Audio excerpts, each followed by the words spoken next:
Paz do Senhor. Para todos, nós vamos iniciar hoje a primeira aula do módulo 13, é o penúltimo módulo do nosso curso de Teologia do Seminário IBS. Vamos tratar da matéria hermenêutica bíblica, ok?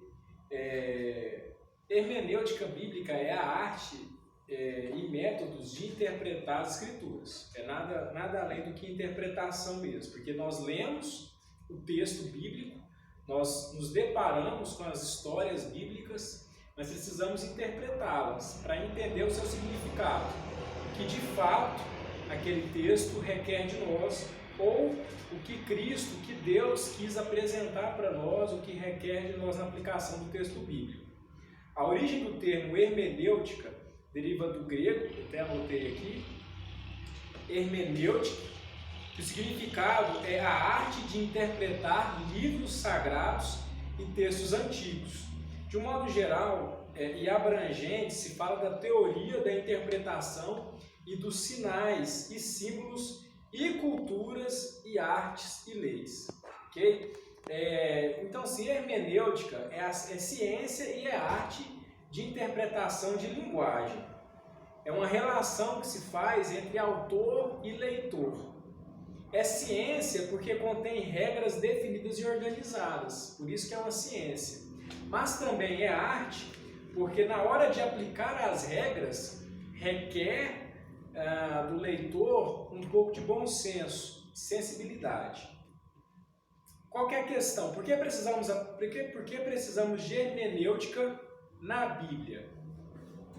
Por algumas questões simples. A primeira delas é que o texto bíblico, do primeiro até o último texto escrito, levou-se cerca de 1400 anos.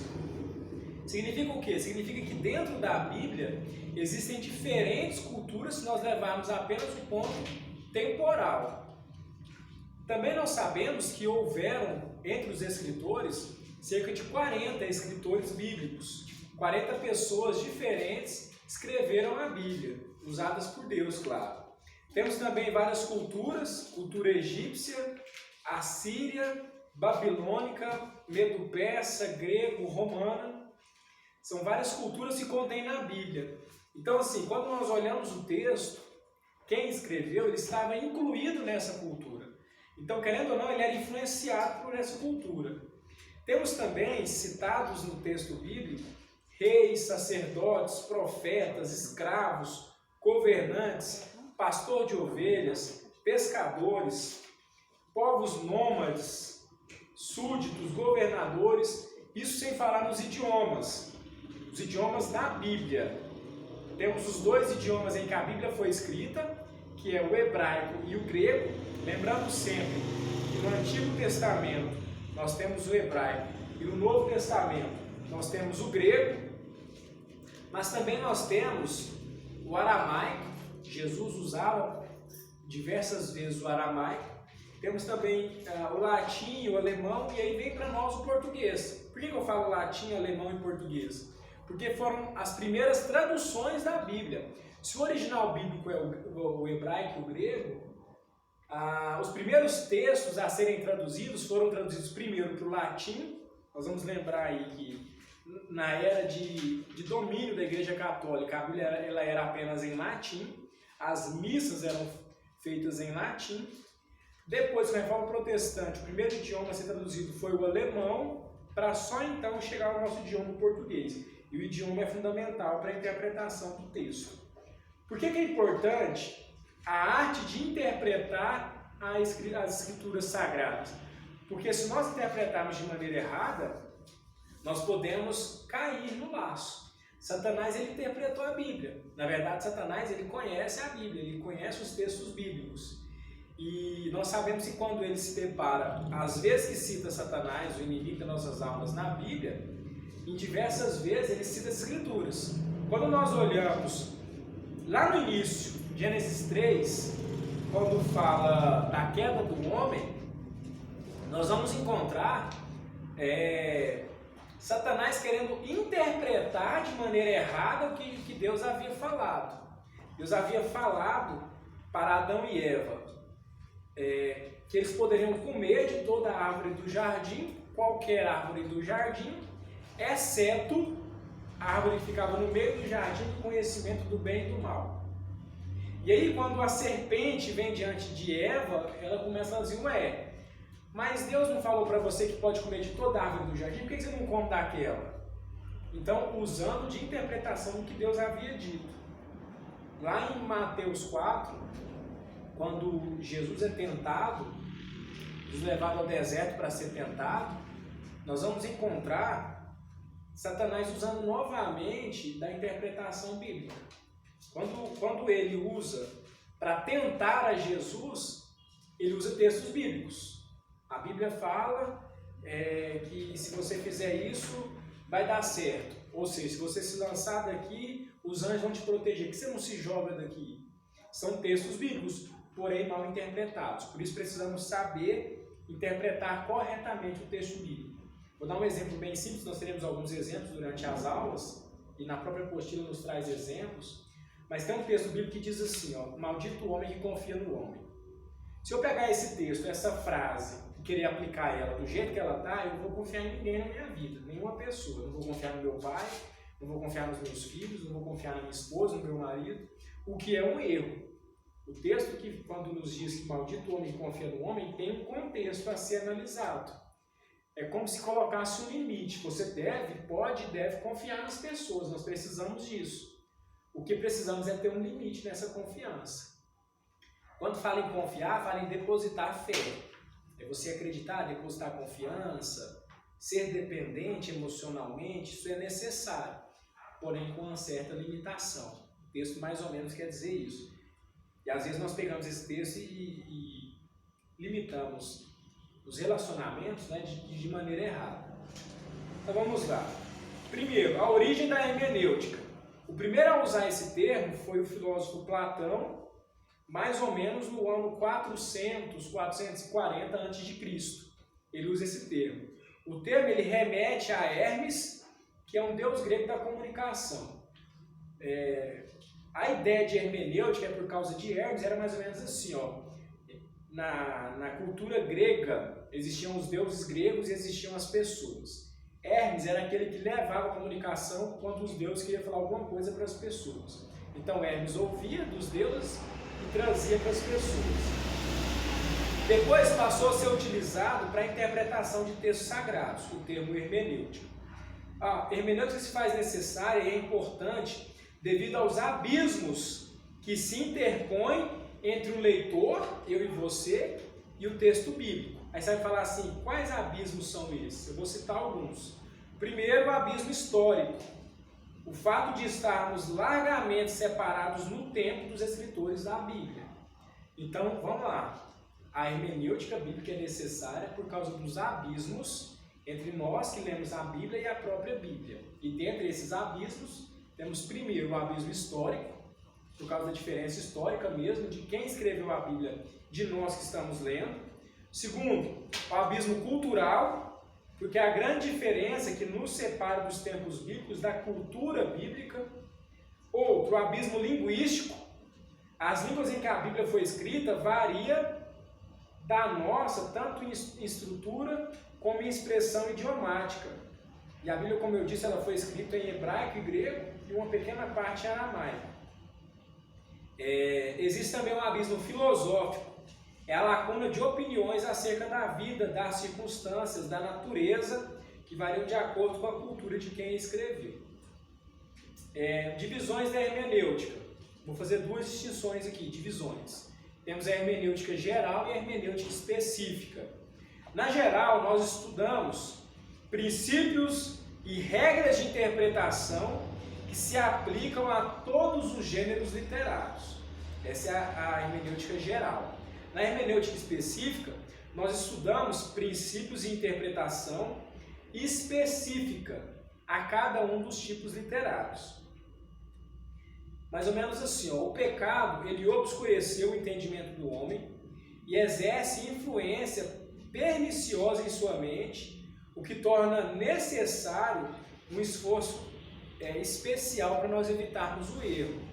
A aplicação e a conservação do caráter teológico da hermenêutica estão vinculados ao recolhimento do princípio da inspiração divina da Bíblia Sagrada. O que significa?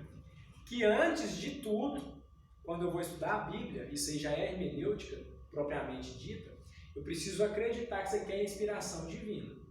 Então eu começo a ler a Bíblia, qualquer parte, pode ser livros poéticos, livros históricos, profetas, os evangelhos, não importa a parte da Bíblia. Eu tenho que iniciar com o pressuposto que é a inspiração divina. Isso aqui é Deus falando conosco. A importância da hermenêutica, ela se dá em razão da Bíblia, como eu disse aqui, ela ter sido escrita de formas diferentes e a interpretação correta evita distorções. Existe um grande risco em nós distorcermos o texto bíblico ao nosso prazer, vou colocar assim. Por quê? Porque tem coisas na Bíblia que é escrito de forma literal. Só que tem coisas que é de maneira figurada, simbólica. Eu vou dar um exemplo. Mateus 2, versículo 1. Mateus 2, versículo 1 diz assim, ó: depois que Jesus nasceu em Belém da Judeia, nos dias do rei Herodes, magos vindos do Oriente chegaram a Jerusalém. Esse texto é literal. Literalmente, Jesus nasceu em Belém da Judeia. Literalmente, o rei da época era Herodes. E literalmente, vieram alguns magos do Oriente a Jerusalém. Só uma ressalva, já tratando de hermenêutica, a Bíblia não fala a quantidade dos magos. Nós vemos aí nos teatros, né, nas pinturas, eles representando 3, por causa que foram 3 presentes. Mas a Bíblia não fala quantos magos vieram. Poderia ser 2, poderia ser 5. Ok? Então essa é uma apresentação, é uma linguagem literal do texto. O que está escrito é aquilo mesmo em ponto. Não tem muita interpretação aprofundada. Agora, existem alguns textos muito simbólicos. Um exemplo é João 15. João 15, Jesus explica para os discípulos, e quando ele vai explicar uma doutrina para os discípulos, ele fala assim, ó: eu sou a videira, vocês são os ramos, e meu pai é o agricultor. E aí ele vai explicar. O ramo para dar fruto tem que estar enxertado na videira. Aquele ramo que não dá fruto, corta e joga no fogo. Aquele que dá fruto, poda para dar mais frutos. Então isso é uma linguagem simbólica. É simbolizando uma árvore para nós entendermos a nossa relação com Cristo. Ou seja, Jesus quis dizer bem claro para eles: assim como um galho não sobrevive fora da árvore, nenhum de vocês podem ter vida em Cristo, né, em vida cristã longe de Cristo. Essa é a linguagem simbólica. É importante, pois restabelece regras para elucidar o texto. Sendo a Bíblia divina, precisamos da iluminação do Espírito para entendê-la.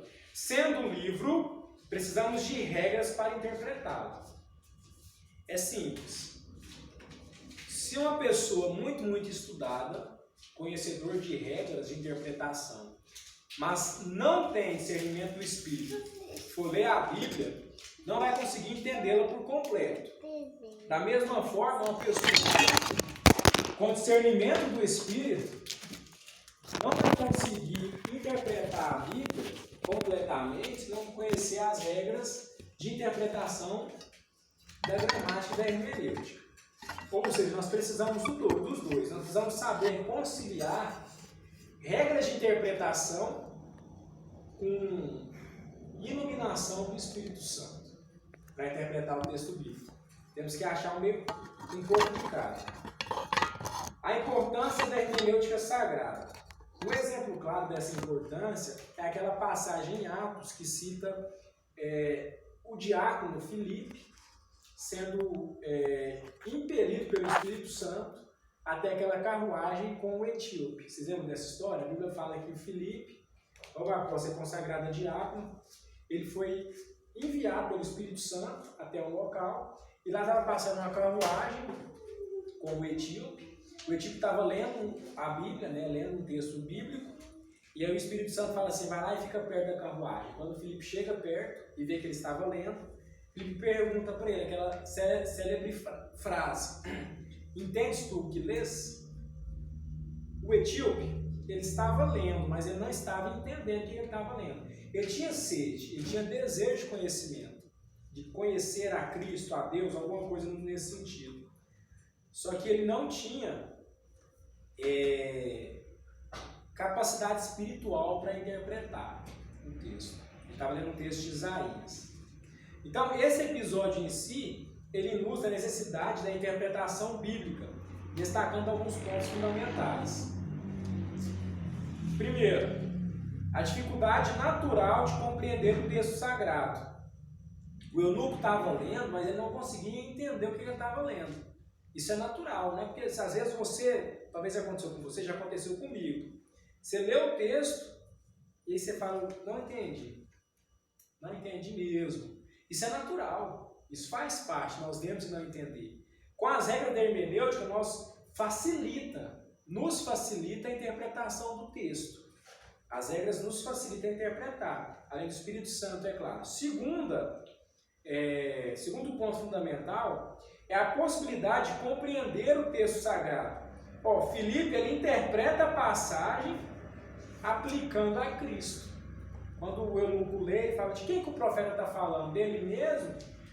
De alguém que há por vir? De quem? De um outro profeta? Aí Filipe fala, ele está falando de Jesus, o nosso Salvador. O encontro entre Filipe e o eunuco ilustra de maneira categórica a relação indissolúvel entre o texto sagrado e a hermenêutica. Então nós não podemos dissociar a Bíblia de hermenêutica. Realmente está ligado. Por que é importante a hermenêutica para nós, para o cristão? Porque a Bíblia ela é a nossa arma.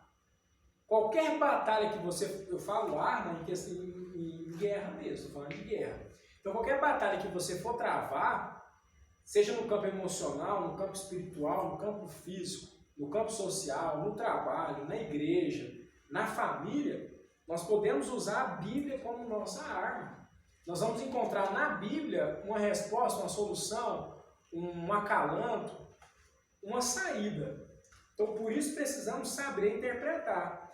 Nós devemos estudar a Bíblia em um espírito respeitoso, dócil, alguém que busca a verdade, paciente, prudente, ausente de obstinação, sem teimosia e sem impaciência. Porque às vezes nós queremos buscar o texto bíblico, mas nós estamos com pressa, estamos sem paciência, nós queremos achar logo ou terminar logo a leitura. Isso atrapalha a interpretação bíblica.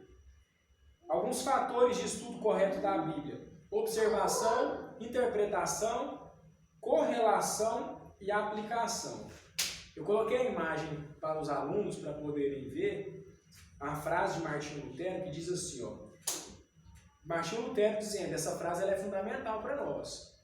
Quando eu encontro alguma contradição na Bíblia, eu chego à seguinte conclusão, e aí eu pergunto, alguma vez quando você estava lendo, alguma vez você leu a Bíblia e encontrou alguma contradição nela?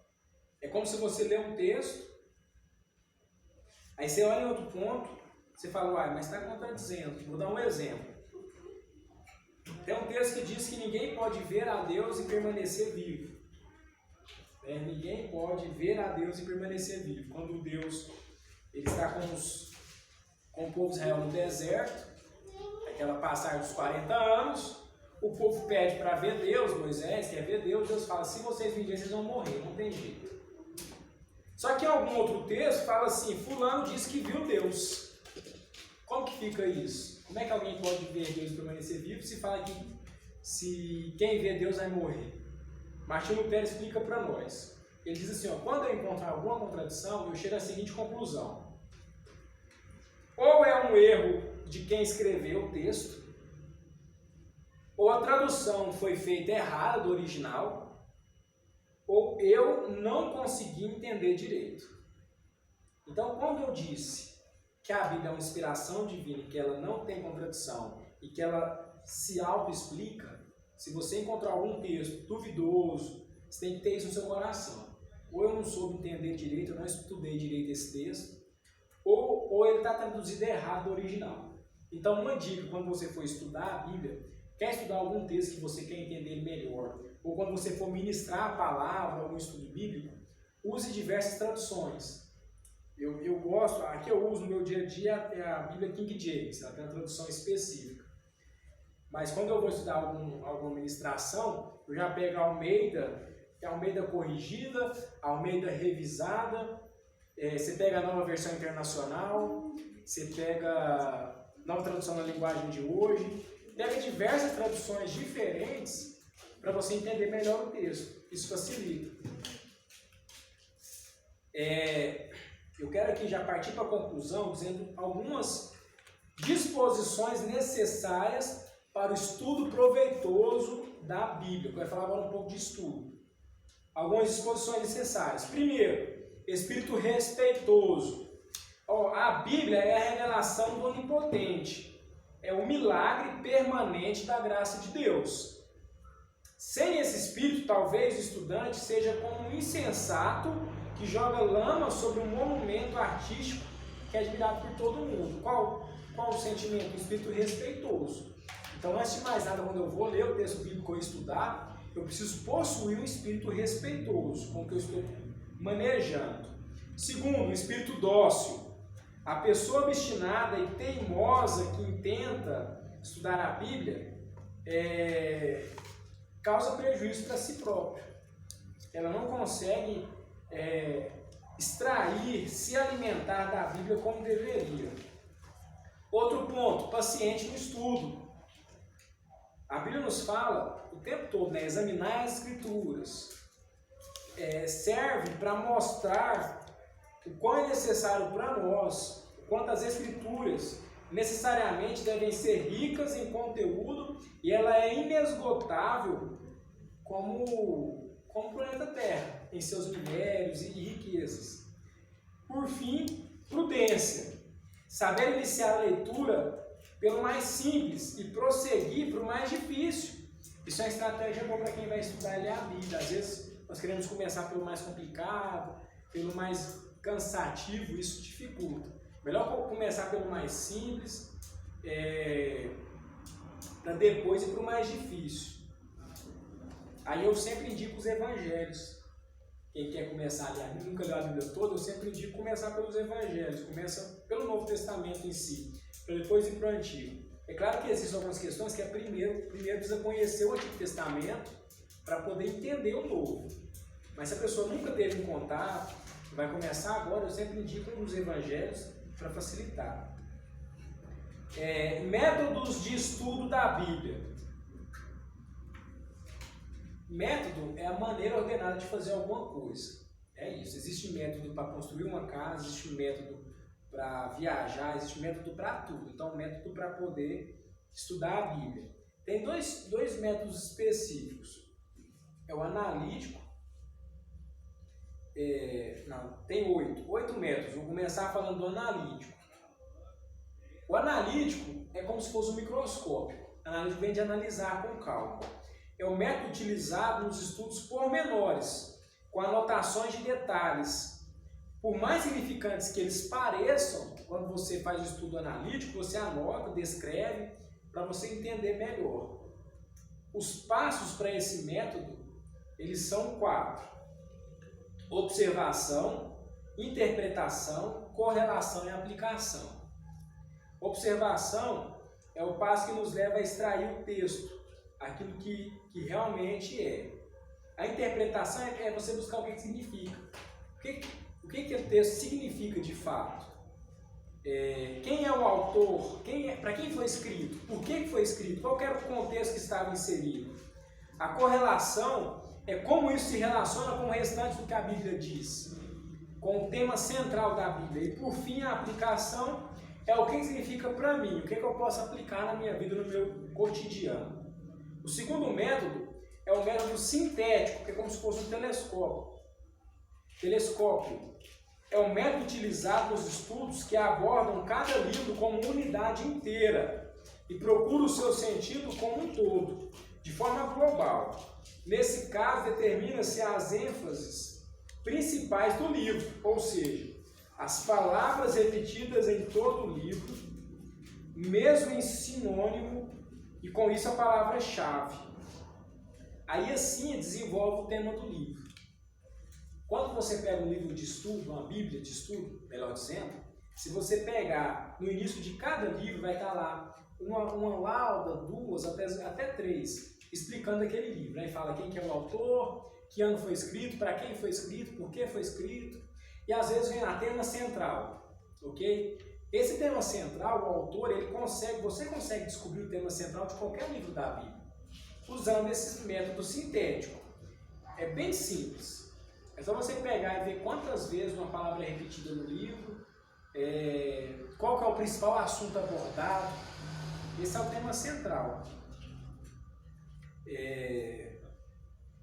O método temático é o método utilizado para estudar um livro com um assunto específico, ou seja, no estudo do livro terá um tema específico definido.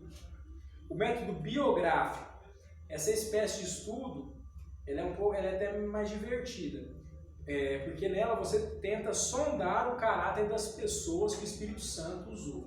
O método biográfico é você olhar para quem escreveu, quem era que escreveu. Fulano. Aí você estuda a vida do escritor da Bíblia. Esse método também te auxilia na interpretação. Quem escreveu. Um exemplo são os evangelhos, né? Os 4 evangelhos. Mateus escreveu. Quem era Mateus? O texto do evangelho de Mateus, ele tem uma preocupação. Qual que era a preocupação de Mateus? Apresentar Jesus aos judeus, aos hebreus.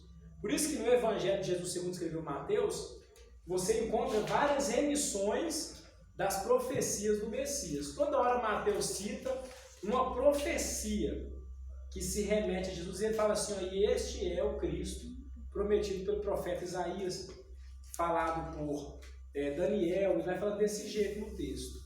Então por isso que é interessante você entender a biografia, ou seja, quem escreveu o texto. O método indutivo se baseia na convicção de que o Espírito Santo ilumina quem examina as Escrituras